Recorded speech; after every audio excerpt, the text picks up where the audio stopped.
नमस्कार साथियों। Current affairs की सीरीज में आज हम आपके सामने हाजिर हैं 9 मई के करंट अफेयर्स को लेकर के। तो आइए इसकी शुरुआत करते हैं बिना देर किए हुए। और आज बहुत ज़्यादा करंट अफेयर्स मिला नहीं, तो हम आपके सामने कुछ इम्पोर्टेंट बुक्स और उसके ऑथर्स के को लेकर के हम आए हैं, जो कि 2023 में ये सब बुक्स आई हैं। तो ये काफ़ी एग्ज़ाम के दृष्टिकोण से अगर देखा जाए तो काफ़ी इम्पोर्टेंट है। तो आइए हम इसकी शुरुआत करते हैं। आज का हमारा पहला प्रश्न है, भारतीय नौसेना में किस लैंडिंग शिप को 36 साल बाद सेवा मुक्त कर दिया गया? भारतीय नौसेना में किस लैंडिंग शिप को 36 साल बाद सेवा मुक्त कर दिया गया? तो किस लैंडिंग शिप को सेवा मुक्त किया गया? तो आईएनएस मगर को सेवा मुक्त कर दिया गया है भारतीय नौसेना के से। आईएनएस मगर एक लैंडिंग शिप था। क्या था? लैंडिंग शिप था। आईएनएस मगर भारतीय नौसेना का एक बहुत ही इम्पोर्टेंट शिप था, जो कि भारतीय नौसेना में 1987 में शामिल हुआ था। कब शामिल हुआ था? 1987 में, 1987 में ये भारतीय नौसेना में शामिल हुआ। और ये बहुत इम्पोर्टेंट काम भी किया है भारतीय नौसेना में। लगभग 36 साल की सेवा के बाद इसे रिटायर कर दिया गया। 35-36 साल की सेवा के बाद ये काफ़ी इम्पोर्टेंट काम भी किया है। अभी हाल में ही इसका एक बहुत इम्पोर्टेंट काम इससे लिया गया था, जो कि भारत ने ऑपरेशन समुद्र सेतु चलाया था। कौन सा? ऑपरेशन समुद्र सेतु।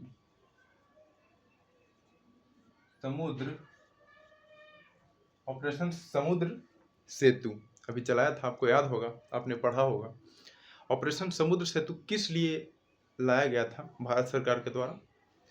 ऑपरेशन समुद्र सेतु जो है वो कोविड जब आया था उस समय विदेशों में फंसे हुए भारतीयों को वापस भारत लाने के लिए ऑपरेशन समुद्र सेतु लाया गया था, चलाया गया था। और उसमें ये आईएनएस मगर वो बहुत इम्पोर्टेंट भूमिका निभाता है। समुद्र सेतु किसके लिए है? कोविड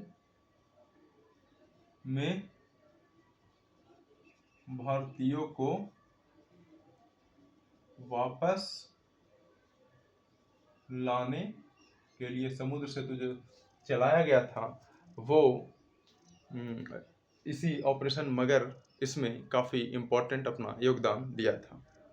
आज का हमारा दूसरा प्रश्न है, बुलंद भारत अभ्यास का आयोजन कहाँ किया गया? बुलंद भारत अभ्यास का आयोजन अरुणाचल प्रदेश में किया गया। कहाँ किया गया? बुलंद भारत जो अभ्यास है उसका आयोजन अरुणाचल प्रदेश में किया गया। कहाँ किया गया? अरुणाचल प्रदेश में किया गया। अरुणाचल प्रदेश में मंडला एक जगह है, मंडला।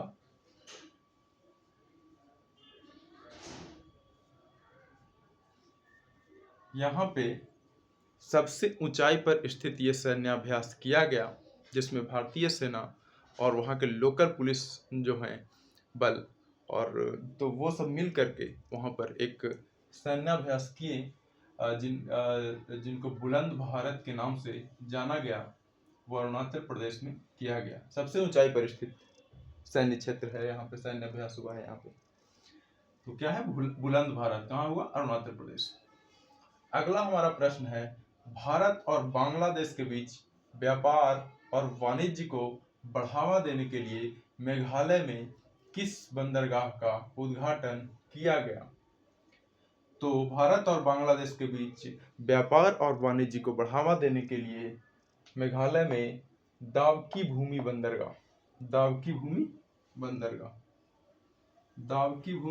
बंदरगाह ये जो है मेघालय में इसका उद्घाटन किया गया, जिससे कि मेघालय से भारत और बांग्लादेश के बीच व्यापार और वाणिज्य आसानी से सुलभ तरीके से हो जाए। और आज का हमारा अगला प्रश्न है विशेष। क्या है विशेष? विशेष नामक खुदरा बैंकिंग पहल किसने प्रारंभ किया है? विशेष नामक खुदरा बैंकिंग पहल HDFC बैंक ने प्रारंभ किया है। किसने किया है? HDFC bank. HDFC बैंक के द्वारा विशेष नामक खुदरा बैंकिंग पहल प्रारंभ किया गया है। तो ये एक इम्पोर्टेंट प्रश्न है कि विशेष जो है वो पहल किस बैंक के द्वारा किया गया? HDFC बैंक के द्वारा किया गया। अगला प्रश्न है प्रोजेक्ट संजय। प्रोजेक्ट संजय किसके द्वारा लॉन्च किया गया? प्रोजेक्ट संजय भारतीय सेना के द्वारा, इंडियन आर्मी के द्वारा लॉन्च किया गया। इंडियन आर्मी के द्वारा प्रोजेक्ट संजय लॉन्च किया गया। इसमें बहुत ही हाई क्वालिटी के, उच्च स्तर के सेंसर लगाए जाएंगे और जिससे दूर में हो रही गतिविधियों का, जो कि भारत विरोधी गतिविधियां या फिर और भी जो गलत गतिविधियां हैं, उसको इससे पता लगाया जा सकेगा। जैसे महाभारत में संजय होते थे, जिन्हें महाभारत का युद्ध दिखता था सामने, और वो उसकी कहानी बताते थे घर में बैठे बैठे। तो उसी तरह से प्रोजेक्ट संजय लॉन्च किया गया भारतीय सेना के द्वारा। अगला प्रश्न है हमारा, केंद्र सरकार ने तुंगनाथ के प्राचीन मंदिर को राष्ट्रीय महत्व का स्मारक घोषित किया है। कौन सा मंदिर? तुंगनाथ का प्राचीन मंदिर को राष्ट्रीय महत्व का जो स्मारक घोषित किया है। ये तुंगनाथ का मंदिर कहाँ है? ये तुंगनाथ का मंदिर ये उत्तराखंड में है। ये कहाँ है? तुंगनाथ का मंदिर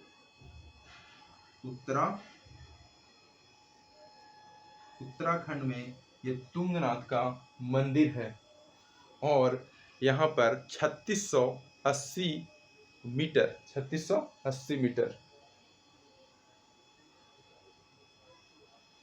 कितना है?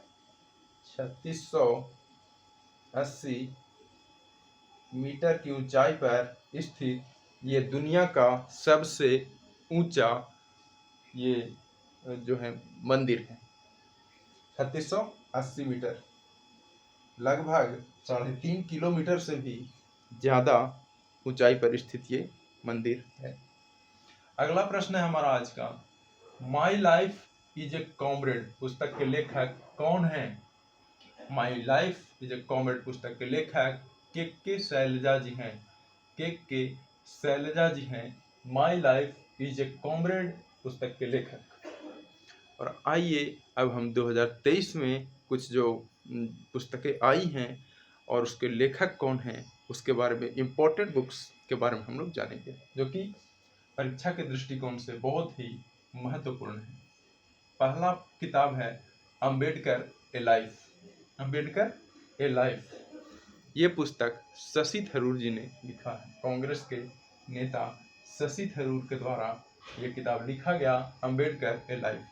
दूसरा प्रश्न हमारा है golden boy Neeraj Chopra. Golden boy Neeraj Chopra, ये बुक नवदीप सिंह सहगल के द्वारा लिखा गया है। किसके द्वारा लिखा गया है? नवदीप सिंह सहगल के द्वारा। तीसरा किताब है the India story. The India story के लेखक कौन है? द इंडिया स्टोरी के लेखक विमल जालान जी हैं। विमल जालान जो कि भारतीय रिजर्व बैंक के पूर्व गवर्नर भी रह चुके हैं, वो विमल जालान ने ये किताब लिखा है, द इंडिया स्टोरी। अगला प्रश्न है a little book of India. A little book of India celebrating 75 years of independence। A little book of India celebrating 75 years of independence, ये किताब रस्किन बॉन्ड जी ने लिखा है। किसने लिखा है? रस्किन बॉन्ड ने ये किताब को लिखा है। रस्किन बॉन्ड भारत के रहने वाले हैं, भारत के उत्तराखंड के रहने वाले हैं। कहाँ के रहने वाले हैं?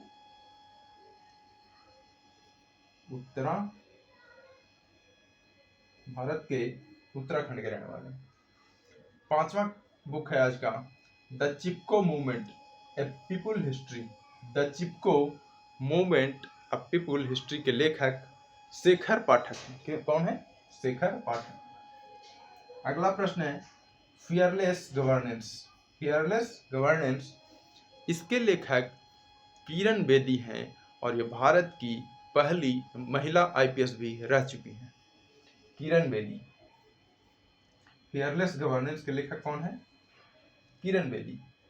7वां किताब है आज का विक्ट्री सिटी। विक्ट्री सिटी के लेखक कौन है? सलमान रश्दी। विक्ट्री सिटी के लेखक सलमान रश्दी हैं। अगला बुक है as good as my word. As good as my word, इसके लेखक के एम चंद्रशेखर है। K M Chandrashekhar. As good as my word, K M Chandrashekhar. तो ये कुछ इंपॉर्टेंट बुक्स हैं जो कि 2023 में लिखे गए हैं, प्रकाशित हुए हैं 2023 में। तो ये काफ़ी एग्जाम की दृष्टि से काफ़ी इंपॉर्टेंट है, इसको आप लोग लिख लेंगे। और इसके अलावा जो भी करंट अफेयर्स है उसको आप लोग कॉपी में नोट करते जाइए, जिससे कि आपको आने वाले एग्जाम में, एग्जाम के पहले आप इसका रिवीजन कर लें और उसके बाद एग्जाम में आपको काफ़ी सहूलियत होगी। तो आज का ये क्लास यहीं पर समाप्त होता है। कल एक नए वीडियो के साथ हम आपके साथ उपस्थित होंगे और कोई और टॉपिक जो आप लोग की तरफ से ही बताया जाए तो ज़्यादा अच्छा है कि जिस पे लेके हम क्लास आ सकें। बहुत बहुत धन्यवाद।